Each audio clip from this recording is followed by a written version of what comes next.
Hello guys, in this video I'm going to show you how to show the toolbar on the map on the OnCourse application.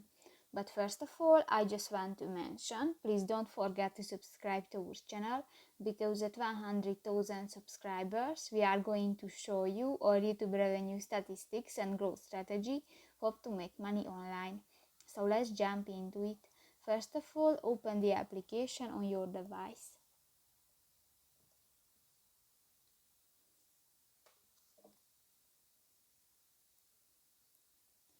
Click to the three lines at the upper right corner of the screen, and in the Tools section you can find the first option, the Settings. New at the left side on the screen you can find the Map Options button, and here go to the first option, the bottom toolbar, and refresh button.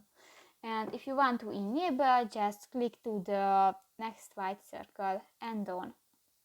So that's pretty much it for this video, guys. See you in the next one. Bye bye.